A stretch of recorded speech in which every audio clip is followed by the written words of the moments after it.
So I want to talk about the next important thing to money, which is being healthy, right?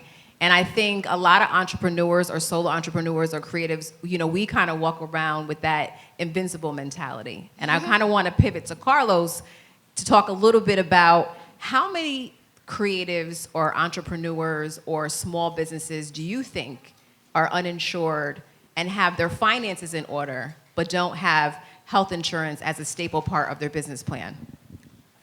Good question. Thank you for that question, Kenya. Now, health insurance, as you know, everyone knows it. You want the MacBook? Someone won the MacBook. Congratulations. Right. The MacBook and health insurance is a hot topic these days.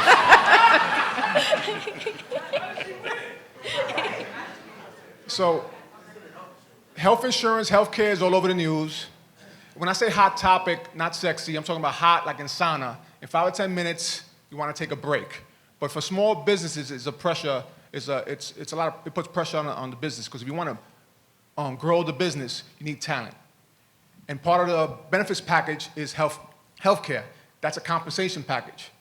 And you want to take care of people's families, you want to make sure they feel safe, and at the end of the day, it's going to put pressure on them.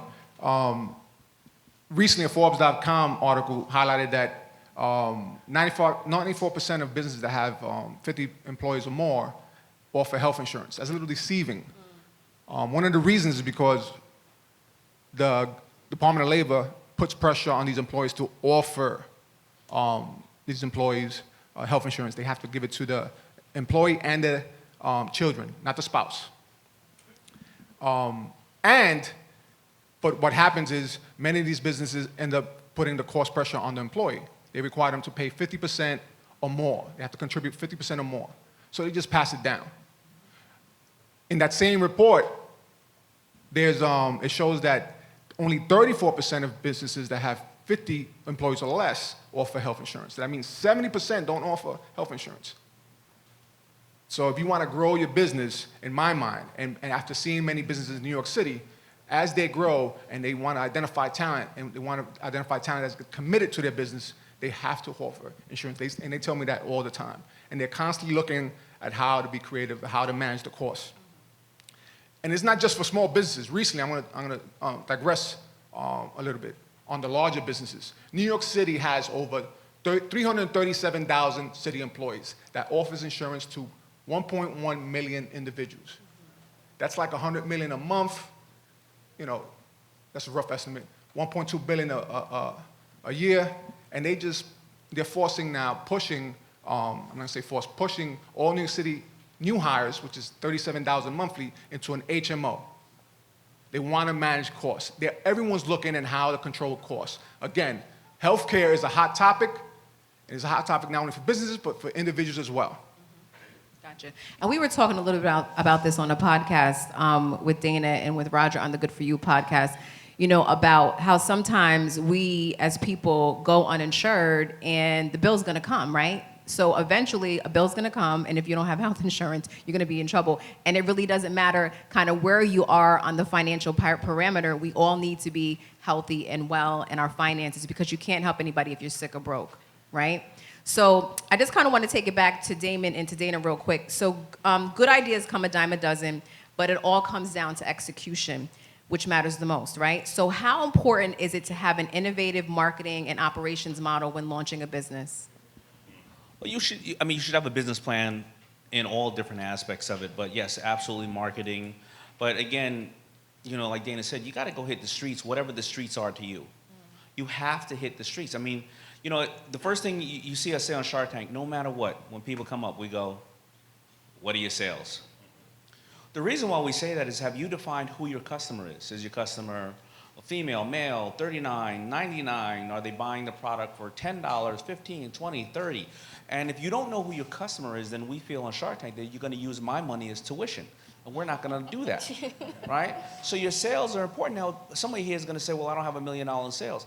You don't have to have $1 million in sales. You have to have a good amount of sales, meaning if you have something for $1 and you told me that you went outside the mall and opened up your car and you sold 100 of them in 30 minutes, we got a deal. Right. right? But if you told me you sold 1,000 of them over 10 years, we don't have a deal. So, you really have, and then you'll come up with your marketing plan. Our marketing plan at Fubu changed over the years. At first we were hats, then we went to all kind of garments, and then when we moved into countries like Korea, Fubu was more a skate brand in Korea. In Europe, they didn't want clothes that were extra large, they wanted more form-fitting. So the marketing plan will change as you start to get to know your customer. Gotcha. And Dana? Yeah, I think in the beginning of starting a business, you just have to remember, because things are always changing, you're probably not going to have a business plan. You are your business plan. And so something that I'm so grateful that in the beginning when, once again, if you guys are truly dedicated to becoming an entrepreneur, you need to start walking like it, not when you have a business, but when you're looking for the business. And so I encourage you guys, I was looking around, seeing what everyone was doing, and then I realized McDonald's and then Geico, you can put an insurance claim on a mobile application, and everything I realized was moving digital. So I said, oh my gosh. I said, if we're building a business and want to be in control of our customer base to one day continue to pivot because times change, marketing changes, then we have to build our own platform. It took me one time on social media for me to go out and have the wrong thing on and my page get reported, and the picture, I woke up the next morning and it was completely ripped off of Instagram just because my dress was a little too low cut. I was like, we can't afford for our businesses to be on platforms that are not ours. So what I did was, when I built the Sprinkle of Jesus app, I had a community of people that I lived in their pockets. So at any point, at any time I was selling something, I was able to let people know. Right now we're fighting with social media just to give us 1% of our followers, right? Just to push it out just to them, which means, as of right now, I'll just bring back of how powerful having your own platform is. Guess all of you guys are completely distracted. You guys are not on your phones. Right after this, you're probably gonna hurry up, jump in the car, or to get on the train, go to home, get ready for work in the morning. But while we were all distracted, I was able to talk to her to let her know that she just won the MacBook. That's the kind of powerful built-in marketing you have to have with your business. If you own a cleaning company, if you own a t-shirt brand, or you own a, let's say you are a coach. At the end of the day, you have to have control of when you're going to tell your people you have a new product, or maybe you have a new service. And so the first thing in starting a business is, like Daymond said, you have to focus on the brand, quote unquote community. You have to focus on the people and making sure you're taking them off public platforms, because if your business does not have a home, it's homeless. And so I realized how important having your own platform was. So I bought the mobile app building software from developers in California, and I started pushing out mobile applications for small businesses who are fighting to compete with these big brands who have a marketing budget. How many times y'all saw iHeart everywhere before y'all even got to here?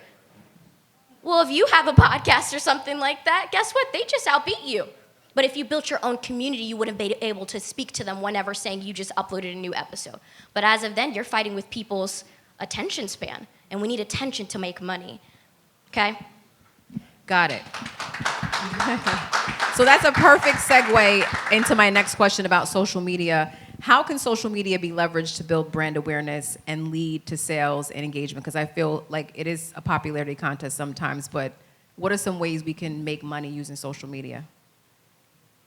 I would say, I actually, with our family, we put rules in place since we're a family-owned business, and if I actually say my Instagram name, I will be fined $3,000 and have to put it towards the company bank that we have. So I actually use social media as a commercial reel to get them back to my platform, so then I can now be in control of my community. So I would say you can go ahead and build your following on social media, but at the end of the day, last time I checked, Twitter dropped like that the second Instagram came out. The second Snapchat came out, they tested the waters, they were popping, right? All of a sudden, Instagram offered to buy them, they said, no, where are they now? Do you get what I'm saying? Things are constantly changing, so when things are changing and you are relying on other people's platform to be consistent, you're putting your household to be in consistency as well. So I use social media as a commercial reel to get people back to my businesses, to keep them in my ecosystem of businesses that my family owns. And Daymond, you have a really cool digital platform. It's called Daymond On Demand. Tell us a little bit about that. Yeah, so I agree with Dana. Just to elaborate on what she said, you know, the same thing happened when these kids that were on Vine. They were super popular. When they lost their 10 million followers, they didn't know who they were. But during the course of the time, you have social media. If you are getting emails, if you're directing them to your site or directing them to your newsletter or to someplace where they're filling out their demographic, they're filling out what they want to see from you, then you use it as that. And the best way to use social media is the way my buddy Gary Vee always says: give, give, give, sell. Right? Don't go out there and say, buy this from me, please follow me, please do this. I mean, that's like somebody on the corner with the flyer with the mixtapes outside. You're going to keep walking by them. But if you're somebody who's very smart and you're a great chef or nutritionist or somebody who teaches people how to work out, somebody who teaches people how to knit, whatever the case, mommy blogger, if you're giving them information every day that makes them the smartest person at the water cooler Monday morning, every single time they go to think about purchasing, they will come to you, right? Because they can purchase from anybody. All right, so we have a platform called Daymond On Demand, and Daymond On Demand is basically 8 hours of all my biggest mistakes and all the things I've learned from, because there's no one place to go for all this business knowledge. I mean, maybe we can go to the small business aspect over here and speak to a coach, but we have this thing called Daymond On Demand, and I'm going to actually give away a free chapter to everybody who came here today. The course is worth, I think, like $2,500. I'm going to give away a free chapter to everybody. But what this shows you is, when do you raise money? You don't raise money too early, because if you give away too much of your company too soon, then you have nothing left when you get to $10 million, right? When do you take in a loan? Well, is it because you either can't keep up with orders or need new machinery, but not, again, for advertising marketing? What's the difference between a trademark and a patent? I have over 100 patents that I couldn't protect any of them. But I only have one trademark called FUBU that only cost me $2,500, and you can't put FUBU on anything else. But a patent would cost anywhere from $17,000 to $100,000. So you may be getting the wrong direction on what you need to do. You know, so that's my digital platform called Daymond On Demand, and we're going to make sure everybody gets a shout. Awesome. So Awesome. Thank you. The great thing about this conversation is that, you know, if you have questions, we have courses, social media strategies, website development, basically to help you understand how to take those eyeballs and turn them into consumers. I had a question from someone the other day about whether you should just use social media, and I'm so glad you guys reinforced the fact that how many people remember when Instagram, Facebook, which is all owned by the same company, when they were all down? If you were depending on that platform to run your business would be out of business that period of time. So it's always important to have that either website or your own app to run your business. And we have a number of courses that will help you figure out how to get that developed. That's amazing. So let's just go back to brick and mortar stores for a second. Sure. In New York City in particular. So what would you say are some of the unique challenges of starting and running a business here in NYC as opposed to elsewhere? So I always say, so think about this. This is the city of New York. We have 8.6 million people. We deal with issues that small countries deal with. Our budget is $90 billion just to run the city of New York, 5 boroughs. So if you are starting a business, you have to figure out how to operate in that environment. There are a number of agencies that you have to negotiate. So when you walked into this building, you never thought about, is this building structurally sound? And the reason why, because there's an agency that's responsible for making sure that none of the buildings around us collapse. But if you're starting a business, you have to answer to that agency. If you're starting a lounge and you want to sell alcohol, you have to answer to an agency. You have to answer to the fire department. You have to answer to the state liquor authority. If you're in a space that is landmark, you have to answer to the landmark. So there's a lot of agencies, and we help you negotiate the typical agencies that you have to work with, and we help expedite those permits that you're going to need. But I'm so glad you talked about, you know, in some cases, you actually don't need to start a brick and mortar, but if you do, you need to come to us, because the biggest mistake that entrepreneurs make is that you go with your gut. You see the space, it's right on the corner of where you think it should be, and you sign a lease. You don't really understand the terms of the lease. You don't really realize that the landlord put every single property tax increase right through the lease to your rent. When you made your cash flow projections, if you made cash flow projections, you didn't account for those increases. So there's a number of things that entrepreneurs miss, and we want to make sure we get you before you make that commitment. So we have free attorneys that will help you negotiate that lease. One of the things that we have done, and if you go to our website, nyc.gov/SBS, click on our neighborhood section because we have done what we call commercial district needs assessment. So all across the city, in terms of when you were talking about find the business that people need, there's a term in the sector called leakage, where the community is leaving the neighborhood to consume a particular product. And we have about, I think it's either 8 or 9 neighborhoods that we've done an extensive study, and you could see the types of businesses that the community is desperately looking for in that particular neighborhood because they're leaving the neighborhood for those products, those goods and services. If I were an entrepreneur, that is my roadmap to figure out what types of businesses to start in New York City. And now you know that you have the city of New York behind you to help you navigate any of the challenges that you may have. Awesome. I'm glad you brought that up. How do you know when it's a good business venture and when you should invest in something? I'm going to start with Daymond. When you should invest in it, or meaning you're the owner, or somebody else is the owner and you're investing in it? Well, I think both, right? So how do you know something's a good business idea, and how do you know if something's worth investing in and taking on as a partner? Well, if you have a good business idea, it should be something that you probably would consume and or do for somebody else for free because you are obsessed with it. You feel that there's a pain in the market, nobody is addressing it, and somebody's got to build it, right? And it's something that you really have a strong passion about it. If it's purely just for money, then it's really not for you. You can go and play games in the market and do various other things. Invest in other really smart people. Say, you know what? I'm going to start looking into commodities, or I'm going to look into Apple, or I'm going to look into Dell, wherever the case is, and let me invest in that brain. I want to invest in Steve Jobs, not whatever the case may be. When you go into investing, especially like Shark Tank, the bottom line is I look for all those things in that person. Is that who's going to run the business? Who is a problem solver? Who has the passion I just said needs to, and I think they're going to be a great partner, and whether this business works out or not, we're going to do another one together. But it's always by far the operator when I'm looking at a business. I don't need to know much about it, but I need to know that person is the one. So you also, on the flip side, if you're going to go and pitch people, you got to make sure that you have that energy in you. You are infectious. You have all the answers, and you know where your problems are too, and that they want to work with you. They like you. They want to make sure that you guys win together. Because if you don't like a person, even if you invest in them, you're never going to solve a problem together because you never want to get on the phone with the person. Right. Or listen, you're going for a job. When people come to interview for me, bottom line, the resume gets you past the door. After that, can I stand sitting next to you for 8 hours a day, 5 days a week for the next 5 years? Right? And it's the same. I mean, we're still people when you get back to it. Gotcha. Dana, did you want to add anything? Yeah, for sure. I would just truly encourage everyone in the audience, raise your hand if you actually have a business, and raise your, Wow. Okay, congratulations. All right. I just, especially when it comes to building a business, I feel like, especially like, so we have people who fly in from all across the country to come consult with us, right? To help them digitally innovate their company. Because they feel like they're doing a lot of labor and exchanging their time for money instead of continuing to duplicate a process. And one thing that I was realizing is that a lot of people misplace passion.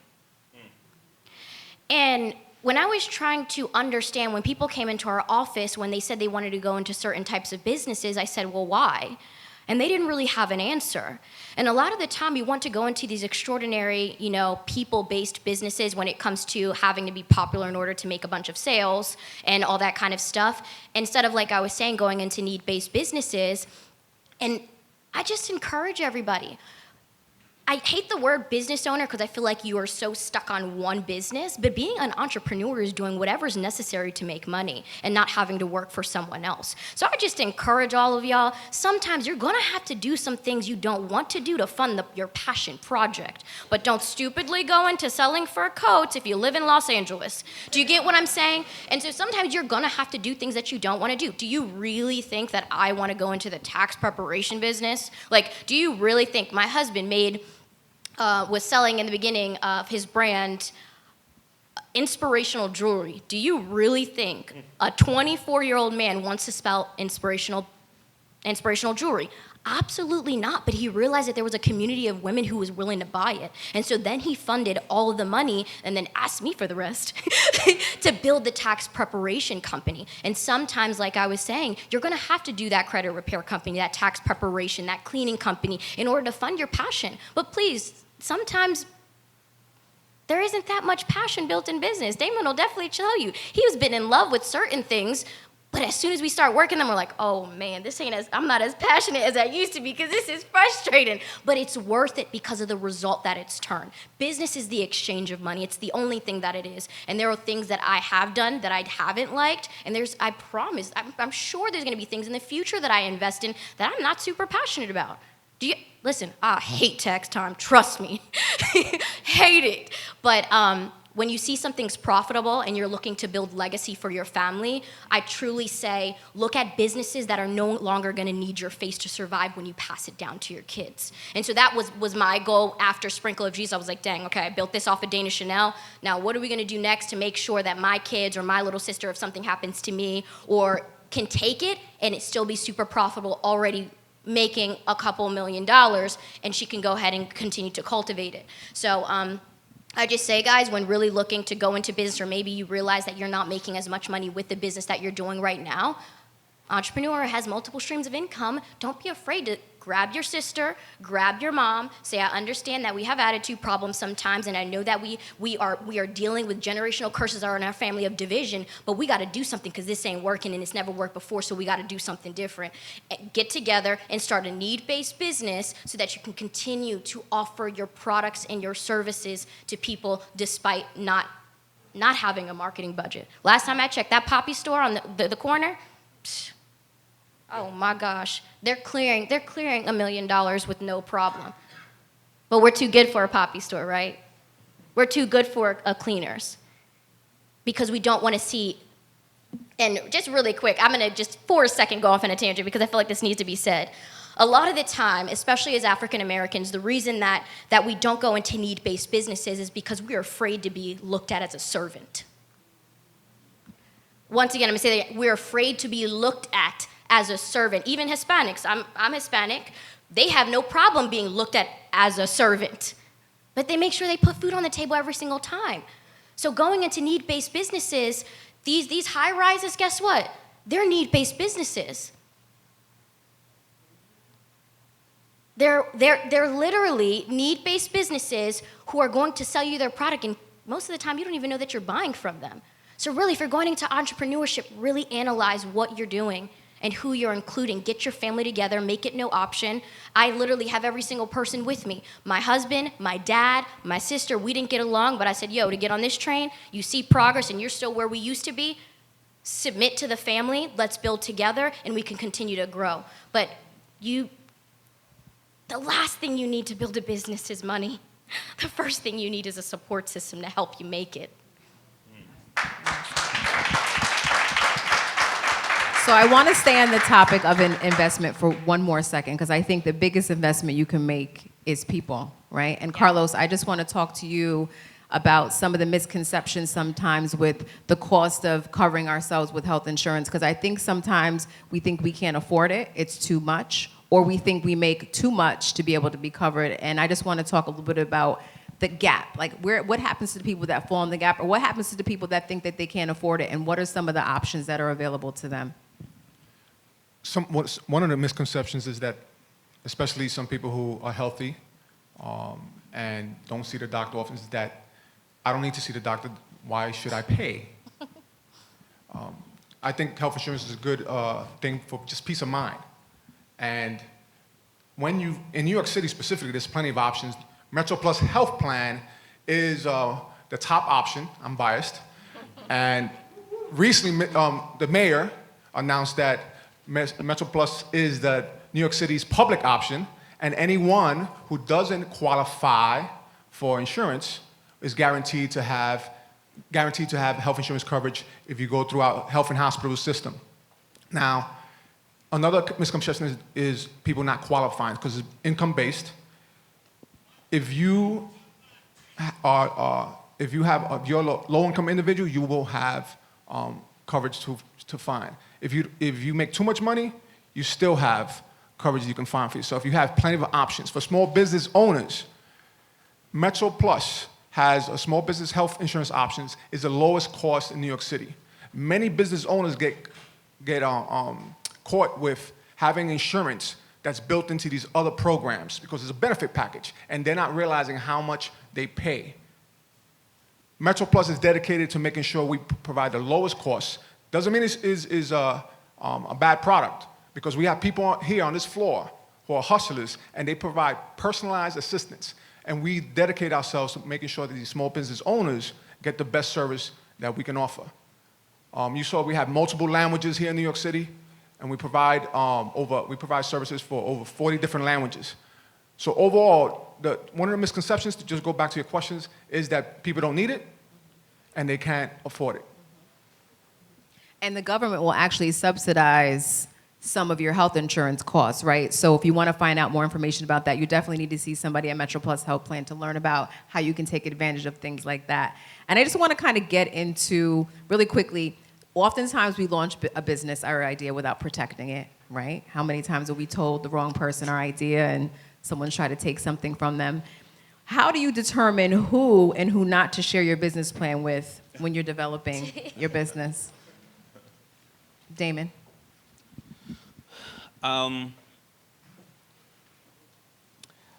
You know, that's a tricky question, right? Because honestly, we all have ideas here. Everybody's in this room probably had a great idea today. It's really the execution of it.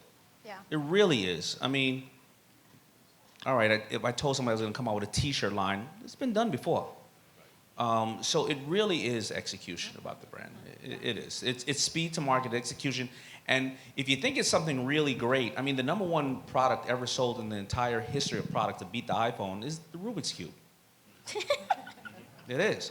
One of the largest companies in the world. They make a sugary drink that bubbles.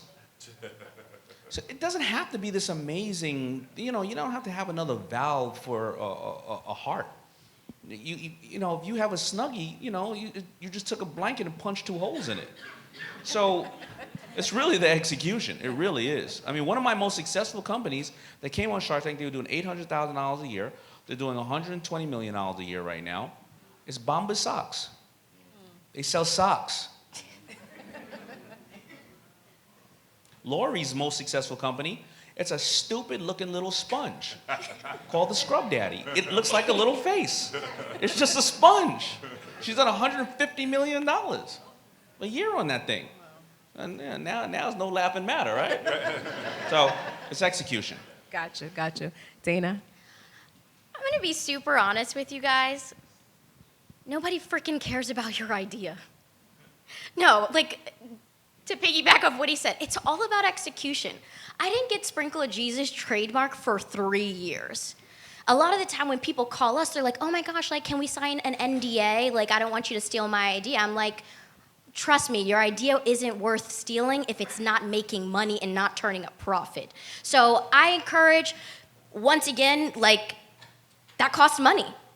I was an entrepreneur who didn't have money to patent or trademark anything, so I just started grinding. You know what I mean? And it's not about who said it first, it's about who starts making money off of it first. So start the website, start making money, start profiting, and that'll somewhat give you a little bit of protection.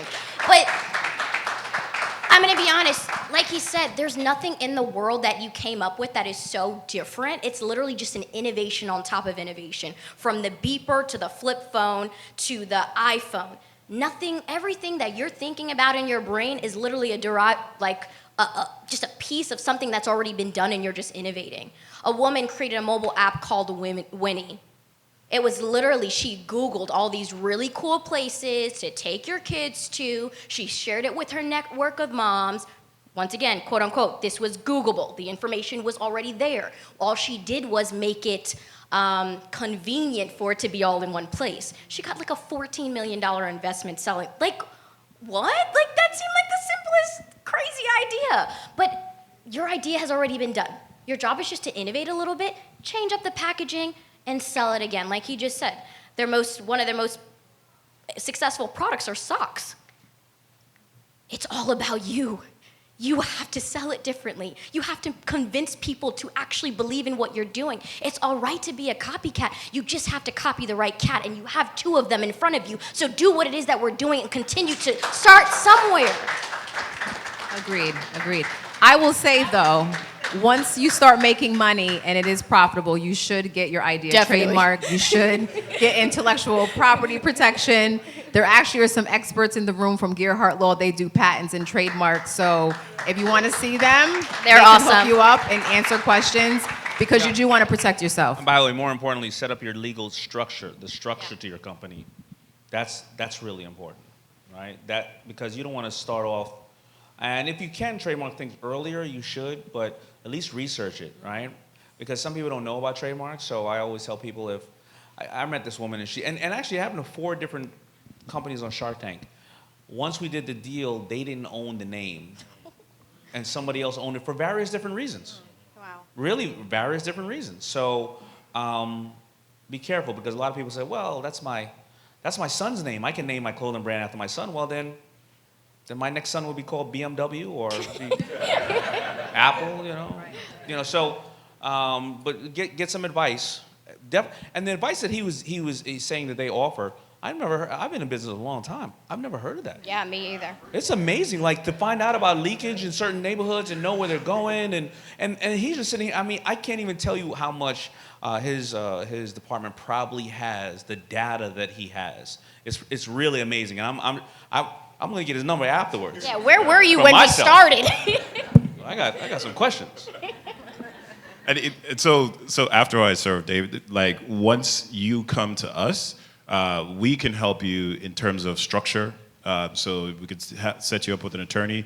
We have, and one of the great things about this country is that actually in New York State, all attorneys have to do pro bono services. So we actually tap into that market, and we help you connect to a pro bono attorney to help you with business structure, to help you understand the trademark, copywriting, et cetera, et cetera. All this to say is that we have a wealth of services that's available to you at no cost. And we want to make sure that we get to you before. And the one thing I would say to tie up that conversation about how do we know a good business, I always ask a business owner, are you confident in this business that you're willing to quit your job? Because a number of business owners I talk to, you're working a 9 to 5. So you're giving somebody else 8 hours of your time, and then from 5 to whenever, you're going to focus on your idea and your business. And if you're not passionate about your business, then maybe that's not the right business for you. So that's one. And the second thing I always say is that when you get into a car, you know your destination, right? I don't think there's anyone. I asked a crowd this question once, and somebody actually raised their hand and said, I get in a car and I just drive aimlessly. So I'm not going to do that here.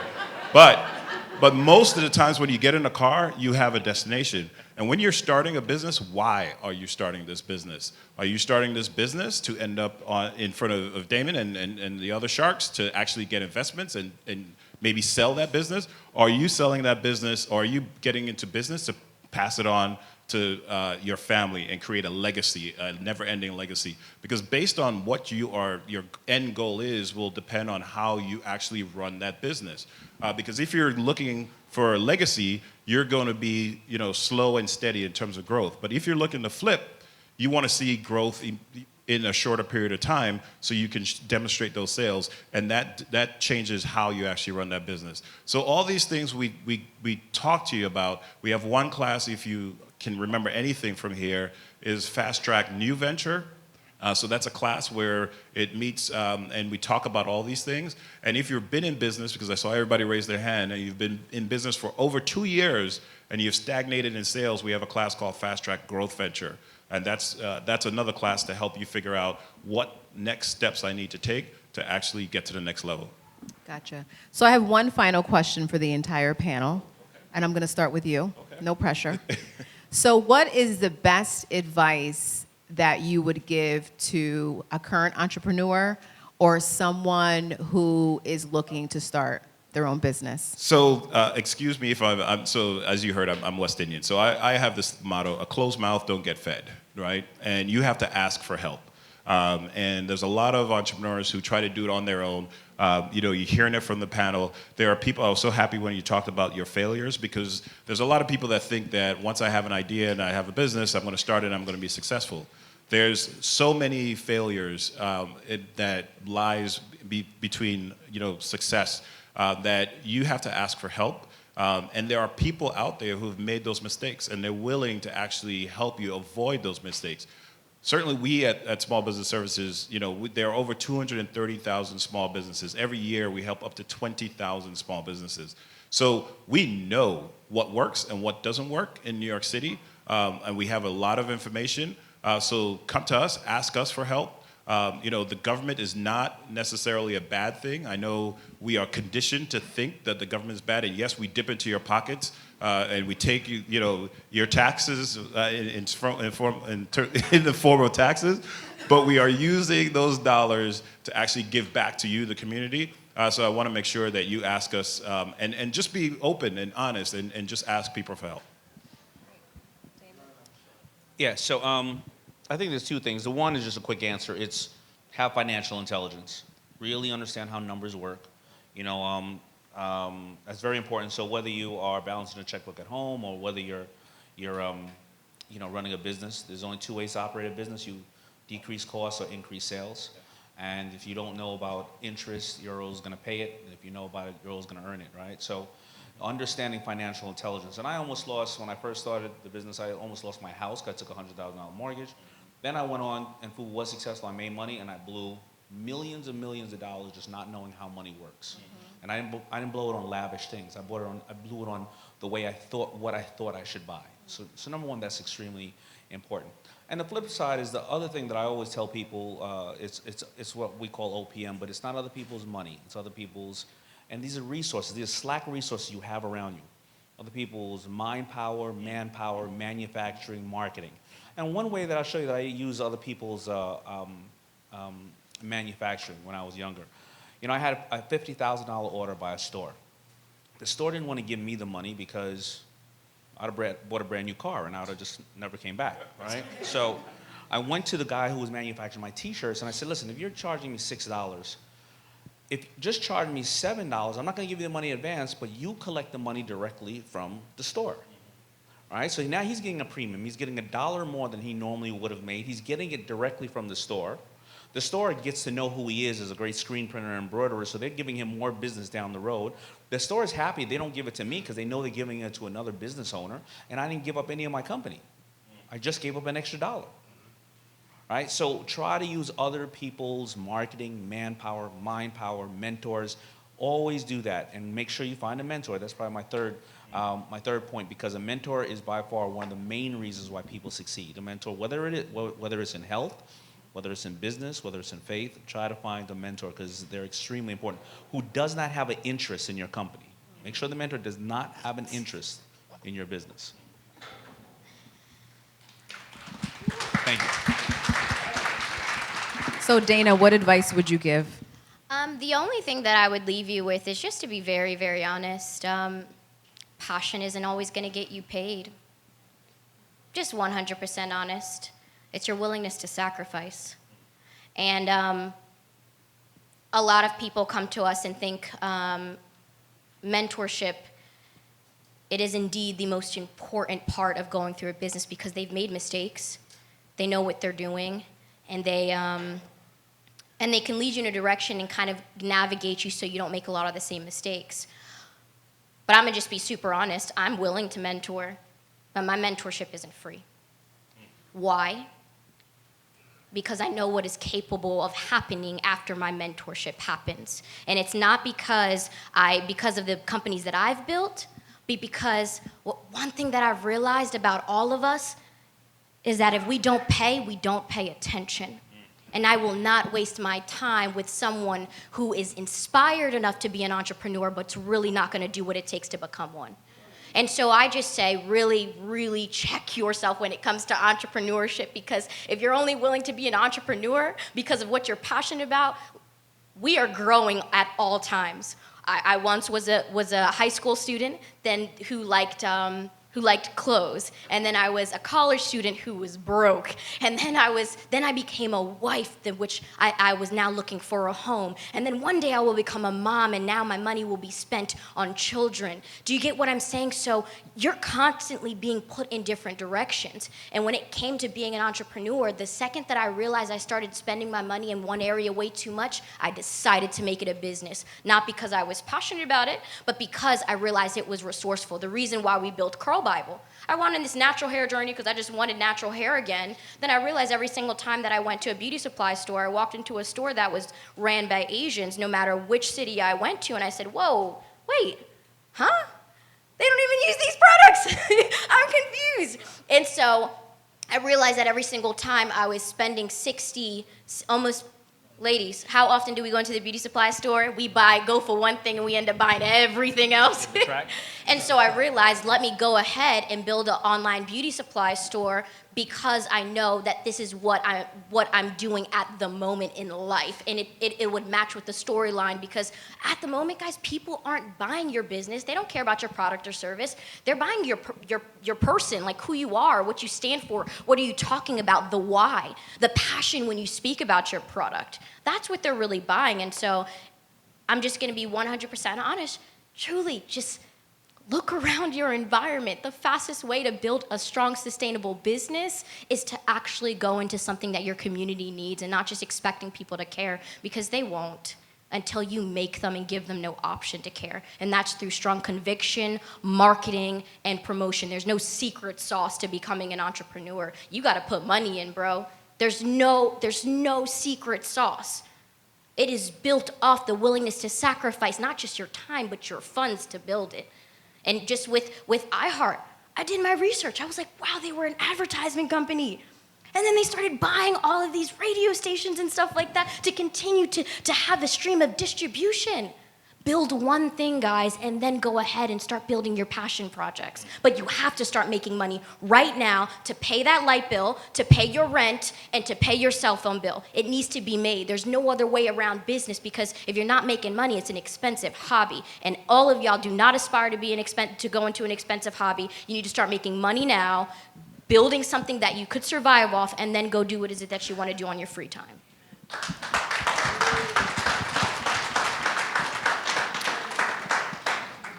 I came here just to talk about one thing, healthcare. Yay, healthcare! I knew what your answer was going to be. Yeah. So my advice would be to a business is to plan that in. If you're the business owner and you're not taking care of yourself, you can go broke. I know executives, there's plenty of stories out there. You can Google it. You don't need the evidence. If you don't cover yourself, you don't take care of yourself, you can end up paying a bill, a $200,000 bill that you weren't prepared to pay if you don't have health insurance for yourself. If you don't have insurance for your key employees, they may run and leave your business. So you want to think about health insurance for yourself. You want to think about health insurance for your business. And as you're doing that, think about MetroPlus. MetroPlus. Plug MetroPlus. Yes. All right, I got make that. Hey, I forgot to give you the Chauncey told me for the chapter. Please go on to learnlikeashark.com to get that free chapter of Daymond on Demand. Learnlikeashark.com. And where can everybody connect with you on Instagram and all your social? Yeah, hit me on Daymond on Demand, DaymondJohn.com. Of course, you can follow me on Instagram at The Shark Daymond. My name is spelled Daymond like Raymond with a D. And of course, catch me on Shark Tank every Sunday nights and Friday nights. And I'm a Pisces, I guess. I feel like I'm on a date, I don't know. You know what I'm saying? Pisces, you! Thank you. My son's a Pisces. You guys are good guys. So, Dana, where can people find out more about you? I'm not trying to get fined, so go to your app store, sprinkle of Jesus. But we have an app for every single one of our companies, from Curl Bible, Credit Exterminators, Jumping Jack Tax. And my thing is, guys, don't sit here and just listen to us. Let's actually do something with it. If you need me, I got you. Please, if you're not useful, you're useless. And I do not deemed in this lifetime to be useless. So use me, drain me of everything that I have because I'm willing to give it. And so I'm here to help. And anything that you guys need, please don't be afraid. And you can go get your laptop. Congratulations. Perfect. Congrats to you. Nice. And Carlos, where can one find out more about MetroPlus Health Plan? MetroPlus.org. I think that's easy enough. MetroPlus.org. Boom, there it is. Commissioner? So I had to. So we're all over. So on Instagram, we're NYCSBS. I'm just Greg Bishop. Nothing special about that except I'm just. Should they follow you on Just Instagram? GREGG. I mean, they I'm can. teasing.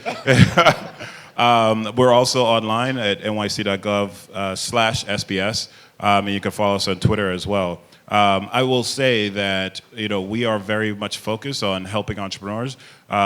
We want to help also our women entrepreneurs. So we have an additional website for women entrepreneurs because you face additional barriers than your male counterparts. And we have special products for women entrepreneurs. So if you go to it's real simple, just we.nyc. You will see an assortment of programs, including access to mentors, access to special capital products to actually help you fund your business, and also we connect events. And this is only for our women entrepreneurs. Guys, you can come to us and we'll still help you as well. Great. One quick thing, though, about one of the services you offer, the Women in Minority Business Certification. Yes. So, and there's so many things to talk about. So if you are, and I noticed the room in terms of when I talked about how many years you've been in business. So I will say that when you are thinking about diversifying your revenue streams, government contracting is one of the ways you can do that. But I will caution you, if you're not ready to sell to government, we will let you know when you are. So there's a class that we have called Selling to Government. But basically, remember when I told you it takes about $16 to $20 billion to run the city of New York? Well, the mayor set a goal of 30% of that $16 to $20 billion, you do the math, has to go to MWB. So that's women, minority businesses. So if you've been in business for a year, you have a product that the city buys, which is probably everything. We can help you go through the certification process, and you saw the video at the beginning. Companies that have gotten certified have doubled and tripled their sales. But we want to make sure that we know that you are ready. So contact one of us. We have a table downstairs. We'll talk to you about the process, but we'll more importantly talk to you about how to actually become a vendor for the city of New York, and then you make a business decision on when it's the right time for you to sell to New York City. Perfect. Kenya, really quick, can we just say thank you so much to iHeartRadio just for putting something like this together? Because amazing. for real, with social media and stuff like that, I'm gonna be honest, Kenya, I don't know what strings you had to push to make this happen, but at the end of the day, I don't know about y'all, but these social entrepreneurs, guess what? They're the new rappers. They're the new NBA players. My little brother was just so inspired by watching Ben Simmons drive down in a Lamborghini. I said, why wasn't you that excited with me when you came to work for me to build mobile apps? He said, it's Ben Simmons. I said, and? How much you get paid? Is it about money? He said, oh, he made like $18 million for his contract. I said, okay, divide it by 3 for a year. He only made about $6 million a year. I made more than that. So why are you not that excited when it came to me? And so I'm just saying, whoever it is, who's pulling the strings back here to make this happen, these entrepreneurs out here are the new superstars. MetroPlus. So thank you so much, iHeartRadio. Yes. Well, I just want to say a special thank you to MetroPlus Health Plan because they have been a partner with iHeartRadio for a very, very long time. I've had nothing but the blessing to work with Roger and his team on all these initiatives that they do. And, you guys make it happen for people. So we appreciate that. So what's up? I'm here with Cesar Pina from Flippin' NJ. Got that right? Yes. Yes. So tell me a little bit about your story because I was talking to Envy and he was telling me that you have over 600 properties, rental properties across the United States. Is that correct? Yes. And you kind of had a come from nothing type of story, and I want to hear more about that. Pretty much, I've been in real estate now 12 years. I started with no money. I didn't go to school. I don't have a fancy degree. After high school, I pretty much, all my friends went to college. I kind of chose the streets. And I was doing stuff I wasn't supposed to for a while. I got in trouble. I came home, went to jail for a little bit in my 20s, and once I came home, I started doing mortgages. Got it. The market at that time was crazy. I was making a lot of money, then the market collapsed. Yeah. After that, we took all our money, we opened up a restaurant. My wife's Cuban, so we opened up a Cuban restaurant. Me and her didn't know anything about the restaurant business. But my mother-in-law, she was a chef, so we kind of, used kind of her experience. It was the worst thing I could have done. Restaurant business is horrible. It's a tough business. Yeah. A lot of overhead, right? Yeah, a lot of overhead. It just didn't stop. Like every day, it's like you got to go to Restaurant Depot. You got to buy more chicken. You got to buy more steak, vegetables, flour, this, that. It wouldn't stop. So we had the restaurant for about a year and a half, 2 years. We lost everything. Houses went foreclosure. Like everything you could think of went wrong. So the market was collapsing in the real estate market. I saw an opportunity. I wanted this property. I made 70 grand. I closed the restaurant the next day. I ran away from that, and I've been doing real estate ever since. Wow. Well, So- that's pretty remarkable. So I'll tell you this, we have the opposite story. Like, I have 2 college degrees, and I don't know how to do any of that, right? So you're a really smart guy, and that's commendable, right? To be able to just flip something out of nothing. Yeah. So did you always know inside that you were kind of entrepreneurial? Yeah. Since I was like 13, I've pretty much been independent. My parents didn't stop buying me clothes and sneakers when I was in high school. So since then, I've been doing different things to make money. I used to sell polo shirts, fake ones from the Meadowlands fair back in the day, sneakers, CDs, bootlegs, anything. Yeah. I did everything. But yeah, we've been doing it for 12 years. When we first started, we were doing 2, 3, 4 family properties. We were doing flips at first. We flip about 15 to 20 units a year. Wow. Properties a year, I'm sorry. And right now we have 600 rental units in North Jersey. How do you manage all of that? I have a pretty big team, a lot of family members, a lot of characters work for me. But pretty much, that's the most important thing, is having a good team. And like I said, when we started, we don't come from money, me or my wife. Our first deal, we had to sell our car, pawn our jewelry, her engagement ring, anything we had to do. I borrowed the $1,000 from my mom. To this day, she talks about it, even though I paid her back a long time ago and bought her a house. And that's pretty much it. Now we're getting into bigger projects. Now I'm kind of like at the next level, which is a developer. So right now I'm building a 50-unit building on Main Street in Patterson. We bought 2 schools that were converting, one to 60-unit apartments and the other one to 80 units. Wow, that's amazing. So I love your story because I feel like it could give somebody real hope. You know, especially considering when things get bad sometimes, because life is not always easy, right? And to really just kind of have the bottom fall out like that, and you were able to really grind and work hard and get everything back and then some. That's pretty amazing. And you seem like a super chill, humble guy, So, wow.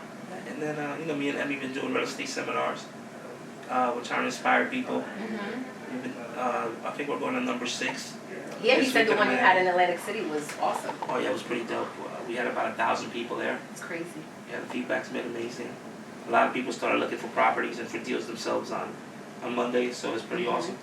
Cool. So if I come to your real estate seminar, what are some of the things that I could be expected to learn? Well, you know what it is that every time we have a seminar, right, the next one gets a little bit better. Because what we kind of think about is, all right, what, at the beginning when we first started, what didn't we have? What knowledge didn't we have? So that's what we do. So we kind of take ourselves back in time. So when you come to our real estate seminars, we have a credit guy. Got it. Some people have bad credit. And I had bad credit for a long time. Yeah, we got him. He's pretty awesome. We have a real estate attorney. We have a realtor. We have a mortgage lender there. And what a lot of people don't really know too much about, we also have a hard money lender, which is private financing. Got We it. actually have a guy there. And the thing about it is that all these people are people that actually we deal with every day and we do business with. So you're actually using the people that I use. Got it. So how does somebody get into flipping? So is there a certain amount of money that you need to get into flipping? How does it kind of work? it all depends, which route you want to take, right? If you go, let's say, you don't have a lot of money, you could do private financing. You have to put 10% down. So on a $200,000 property, you got to put about 20 grand. So it's basically like you're buying a mortgage, you're acquiring a mortgage. Yeah. And then you sell the house and you just flip it Yeah, back. and you pay it off. Gotcha. It all depends on what you want to do. I think right now is a good flipping market. Mm-hmm. The market's up. There's no inventory, so it's a good time to flip. It's also a good time to develop too, because land is still pretty cheap. Our main focus is rental properties, Gotcha. but a lot of the smaller properties that we used to get, the 2, the 3, and the 4 family homes, is a little tougher now to get them. Mm-hmm. So you gotta adapt to the market because the market always changes. Gotcha. But for example, in our area, you could go pick up a property, a 3-family property for $250. Mm-hmm. You probably make $4,500 a month in rental income after paying your mortgage, taxes, and insurance. You probably make about $2 grand a month. Okay. And all you really need to qualify for that property is to make about 30 grand a year. So even if 2 people are working part time in Walmart, you could actually qualify for that house. But most people don't know that. Right. And even the key to everything is buying under market value. Mm-hmm. So you get it for $250, but right now in this market it's really worth $390. Gotcha. Now you could go refinance that house in a couple months, take out that equity, and buy another 2-3 houses, and just keep it going. And boom. Yeah. And if people are interested and they want to register, how do they contact you? They can actually go onto my Instagram page, link in my bio, and you can buy tickets at Eventbrite. Yeah. And Flip- what's your Instagram? Oh, sorry. Flippin' NJ. Flippin_NJ. And it's also on DJ Envy's page too. Gotcha. Gotcha. So what else should we know about you as an entrepreneur that you think is important or would inspire somebody to get into real estate and flipping houses? Anybody has any questions, they can reach out to me. I'm a very approachable guy. Mm-hmm. But I think if you want success in life, you just gotta go for it. Like I said, I think a lot of times, especially in us as minorities, one person makes it and they don't pull another person. Right. So we're trying to teach our community how to invest in real estate, and hey, there's something you could do. Because at the end of the day, sometimes you get a lot of negative feedback, right? A lot of my properties are in Patterson. Mhm. Oh, that's the hood. The hood this, the hood that.